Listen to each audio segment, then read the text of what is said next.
What's going on, guys? Billy here, and welcome to my full beginner's guide for the DJI Mavic Mini. Now, if you picked this up as your very first drone, then this video is going to be the perfect place to start, as I'll be going over literally anything and everything that you need to know before you take your first flight with your brand new drone. Now, because I'm going to be going over a ton of things in this video, it's going to be very long, and because of that, I'm going to make it easier for you to jump around to the different topics that you want to hear me discuss. So I'm going to put some timestamps down in the description. I'll also put them as the pinned comment on this video, and I've got them up here on the screen right now. So if you want to jump around to different topics, and let's say you already know a good amount about a certain thing I'm covering, go ahead, feel free to skip that and just stick around for what you need to know. With that said, guys, let's jump into the video. So I think that a good place to start is the weight of this drone, right? 249 grams. You might be wondering, what does this mean? Why is it important? And do I, as somebody who just bought this drone, have to do anything? Well, the reason it's so important is because if you've got a drone that weighs between 250 grams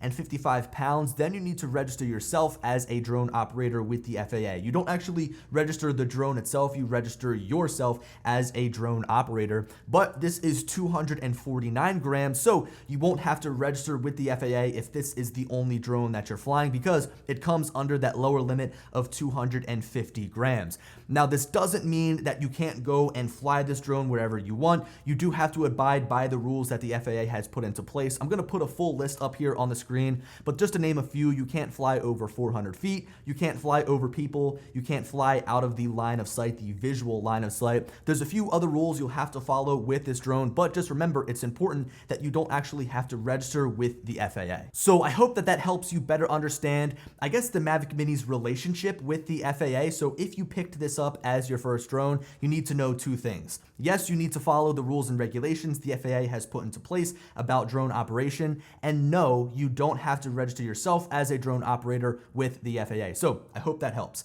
Now, moving on, what I want to do is answer some frequently asked questions I've been getting on my videos recently, particularly my Mavic Mini videos about this drone's operation. And these are probably coming from people who just bought this as their first drone. So I hope that these help you guys out before you go out and fly your drone, and also just to learn a little bit more about how it operates. The first is, do you need a Wi-Fi connection in order to fly the Mavic Mini? The answer is no, and also we'll take that a step further. You don't even need a cellular connection in order to fly the Mavic Mini. You can fly with no internet connection whatsoever. The one caveat is that you won't be able to load the maps in the background, so you can still set your home point, but the map just won't be fully loaded. The other caveat is, if you need to update your firmware, you won't be able to without an internet connection. The reason this is important is because sometimes firmware updates are forced because critical bugs are fixed, and they don't want you flying unless you're on that newest version of the firmware. So if your drone, the Mavic Mini, is requiring you to update the firmware and you don't have an internet connection to download that, well, then you're not going to be able to fly. The next question that I've been getting a lot is, what happens if the remote controller loses connection to the drone and I don't see any image transmission anymore and I can't control the drone? Well, the drone will simply fly up to its return home altitude, it'll spin around, fly back to its home point, and then land. Now, that is based upon whether or not you have a strong GPS connection and whether or not the home point actually sets, which usually the drone won't let you fly further than like 90 feet away if your home point isn't set. So I wouldn't worry about that. Just know that if your drone loses signal, or if you lose signal to the drone from your remote controller, the drone will come back and land at its current set home point. And also, as the drone begins flying back, the chances of you regaining that connection are very strong. So as you begin to see the drone fly back, your connection should come back to your remote controller. Now, it's a totally different story if your remote controller dies. The drone will still come back and it'll still land, but you've got no control over the drone. So you just got to hope that it lands in the right spot. Now, this kind of brings me into the next topic, which is what happens when your mobile device dies. So the mobile device you put in the bottom of the controller, what happens when that dies? Well, you're pretty much flying blind at that point. You still have control over the drone, and if you see it, you can just bring it down and land it and then go and charge your mobile device. But chances are, if you're further away, and since this drone is so small and if you can't see it, you'll just return to home, the drone will come back, and then as you begin to see it, you can come back and manually land it. Now, I understand that those right there are not all the questions that everybody might have, so if you have any other questions, feel free to let me know down in the comments section what they are. I'll try to get back to you, and maybe somebody else stumbling across this video can get back to you and answer those for you, but those are the biggest questions, or the most asked questions I've been getting recently. Now let's move on to the Mavic Mini itself and take a look at this drone. So this here is the drone itself. It is really small, like a lot smaller than I expected, which makes this the ultimate travel drone. It fits in the pocket of my pants just like a smartphone and surprisingly is smaller than the remote itself. Now usually I have a lot to discuss about the build of a drone, but in order to keep the weight down, there isn't much to note about the design of this drone. A higher end drone like the Mavic 2 Pro has plenty of lights and sensors on pretty much every side that help you avoid obstacles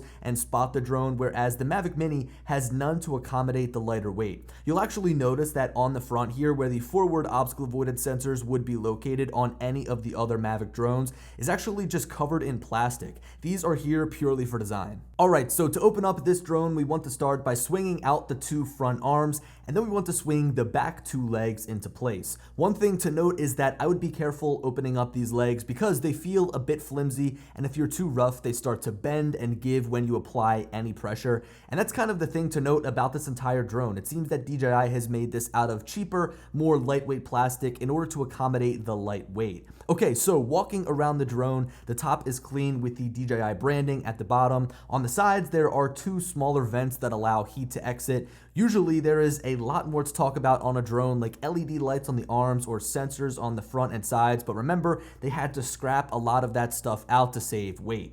On the bottom of the drone is where things begin to get interesting, as we have a whole collection of vents for more heat dissipation. We've also got the power button to turn on the drone and to check on the status of the battery. To turn the drone on and off, we have to press the button once and then hold the button until we get the audio confirmation that it's turned on, while a single press will show how much battery is left. Towards the back of the body on the bottom is the only collection of sensors available on the drone that aid you while flying. These make up the VPS, or the Vision Positioning System, which keeps the drone hovering in one place and senses the ground as you take off and land the drone. These sensors, combined with the onboard GPS, allow the drone to hold its altitude even in really high winds. Spinning the drone around to its backside, we have the only status LED on the entire device that will obviously let you know the current status of the drone and can be used to help you locate where the drone is at, although I wouldn't rely on that light because it's really small and can be hard to pinpoint in the sky.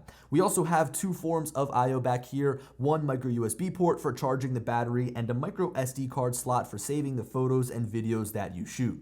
Just above these ports is the battery door, which opens up by lifting upwards. The battery then slides in, pins up, and will make a clicking noise to let you know it has properly inserted. Make sure you hear and feel not only that the battery clicks into place, but also make sure that that back door is fastened in place. The final thing that we have to take a look at here is the camera up front, which is held by a 3-axis gimbal. And I've just got to jump in here really quickly and say that this gimbal is one of the greatest that DJI has designed. Despite it being so small and despite the drone, the Mavic Mini, really not being that powerful, even in some of the highest gusts of wind that I've experienced where the drone is actually being pushed backwards, the camera is still incredibly stable. And if you guys have seen some of the video that I've been posting here on my channel from the Mavic Mini, you too should be pretty impressed at how smooth the video looks. Anyway, back to the gimbal. Right now there's a protector over it. This is used in shipping and also when you're transporting the drone around so you don't damage that gimbal. But make sure you take this off before you fly every single time. Otherwise, it will first of all ruin your footage, and even worse, could lead to one of the motors prematurely burning out that holds that gimbal steady. This has to be one of the best gimbal guards that DJI has made. It's really easy to take on and off and provides great protection when you have this drone in your bag or pocket. It really doesn't fall off like the Mavic 2's equivalent. The camera resembles that of the Spark in a lot of different ways, especially how it looks, but that is all we are going to cover for now, as we'll get into the camera a little later in this video. Okay, so do you guys see these propellers here? Yeah, they aren't quick release like the other drones that DJI makes. You have to actually use a screwdriver to take these off and install new ones. I'm not sure if this exactly saved DJI weight on the Mavic Mini, but either way, it's a real pain needing tools to take these props on and off, because if you crash this thing, you won't be able to quickly swap out the propellers. Just as a quick tip here, certain props need to go on certain arms to make this drone fly properly. You can tell which are which by looking at the decal on the end of the blade. The front right and back left arms use props that have a small line between the gray decal, and the front left and back right arms use props that have this single decal. You'll also notice that the props that go on the front right and the back left arm have a slightly raised nub just next to where the screw locks in, which are made to accompany the nub that sits on the arm. Now moving on to the remote, I am so happy that DJI didn't cheap out here and go with a different, smaller form factor despite this drone being smaller and less expensive than most of their other drones. This remote style has been used by them for years and it fits in the hand really well when it's all unfolded. Now just like the drone itself, the remote is lacking some of the features that higher end drones would have, like a built-in screen and some extra buttons, which should make this walk around pretty fast. To get this remote in working form, we'll swing open the two bottom phone holders, as I call them. They're actually the two handles to hold onto this remote. And we also want to screw in the sticks that are stored just underneath of that remote controller. This is a really great feature that DJI implemented with their Mavic Air and is great for traveling. You don't have to worry about wearing out the springs that hold the sticks in the center with them always attached and leaning on objects in your bag. Now that the sticks are in place, we can plug in our phone and slide it into the holder. There's a cable that plugs into the micro USB port on the left side of the remote that routes down the side of the controller and into your phone. DJI includes a USB-C, a micro USB, and a lightning version of this cable, so make sure you choose the correct one depending on which device you're using to fly your drone. Now up on top of the remote there are two antennas, and to get the best possible performance from your drone with the least amount of interference, you want to swing these out until they click into place. The final things I want to note about the remote are the power button on the top, which turns the controller on after one short press and then one long press. Just in the center is the battery status indicator represented by 4 LEDs, and on the left side of the remote is the return to home button, which can be triggered to call the drone back to its home point through a single long press. Flipping the drone around the backside, you'll see an opening for heat ventilation and some more buttons. We have the shutter button here on the right side to shoot photos, and just across the remote, we also have the record button on the left side